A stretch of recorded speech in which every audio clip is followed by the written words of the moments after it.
Bismillahirrahmanirrahim. Assalamualaikum warahmatullahi wabarakatuh. Selamat datang teman-teman di video ini. Bagi Anda yang baru pertama kali mampir, jangan lupa klik tombol subscribe dulu.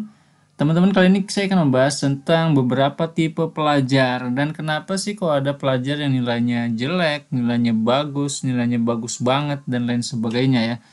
Padahal kelihatannya sih otaknya sama begitu ya. Mau tahu apa penjelasannya? Mari tonton video ini sampai habis. Ya teman-teman, kita sudah di Sarangan. Nah ini dia suasana teman-teman sekalian.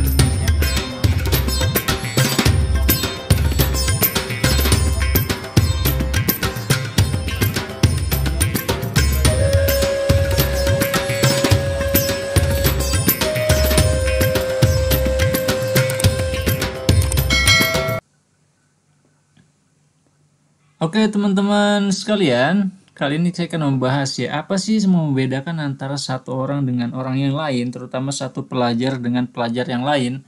Kenapa kok nilainya bisa beda-beda ya? Nah, kalau kita lihat di sini ada dua otak yang dia beratnya sama kurang lebih, ukurannya juga sama. Tetapi kenapa kok manusia itu otaknya ukurannya sama, bentuknya sama, tetapi kok performanya ya nilainya bisa berbeda? Ternyata teman-teman, jadi pelajar itu memiliki cara belajar yang beda-beda ya.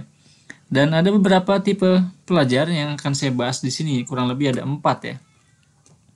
Nah, yang pertama itu adalah orang-orang yang belajarnya menggunakan 2 langkah. Apa saja itu? Langkah pertama dia itu membaca catatan, kemudian membaca buku teks ya. Jadi dia membaca materi yang dia punya. Kemudian langkah kedua langsung masuk ujian. Oke gitu ya. Nah, karena mereka belajarnya bisa dikatakan dadakan, jadi biasanya mereka ini kadang-kadang nggak naik kelas ya, atau kadang-kadang naik kelas tapi nilainya pas-pasan. Oke. Nah, ada orang yang kedua. Nah, orang yang kedua ini, mereka baca materi ya. Langkah pertama mereka baca materi. Langkah kedua mereka kemudian mencoba mengingat apa yang sudah mereka baca ya. Dan yang ketiga mereka langsung masuk ujian. Nah, mereka ini biasanya nilainya sedang-sedang ya, bisa C, bisa D ya. Jadi nilainya alhamdulillah lah lumayan ya, lumayan tidak jelek-jelek amat ya. Dan masih termasuk orang yang naik kelas gitu ya. Nah, tetapi ada lagi ya, yang mereka itu menggunakan 4 langkah. Nah, 4 langkah ini biasanya lebih bagus lagi nilainya ya. Nah, apa saja langkahnya? Pertama, mereka baca materi. Kemudian mereka coba mengingat ya, mereka coba menghafal. Kemudian yang ketiga, mereka latihan menjawab soal. Oke, ditambahnya yang tambahannya ini dia latihan menjawab soal. Dan terakhir, dia akhirnya masuk ujian. Nah, orang-orang yang melakukan 4 langkah ini ya, baca, kemudian dia ingat-ingat, dia hafal, kemudian dia latihan soal, nilainya biasanya tinggi-tinggi ya, bisa B, kadang-kadang dapat A gitu ya.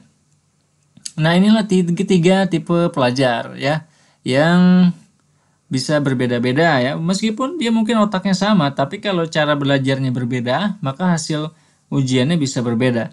Dan ada lagi satu lagi teman-teman, ini yang paling spesial. Nah, yaitu orang-orang yang dia itu nilainya selalu tinggi.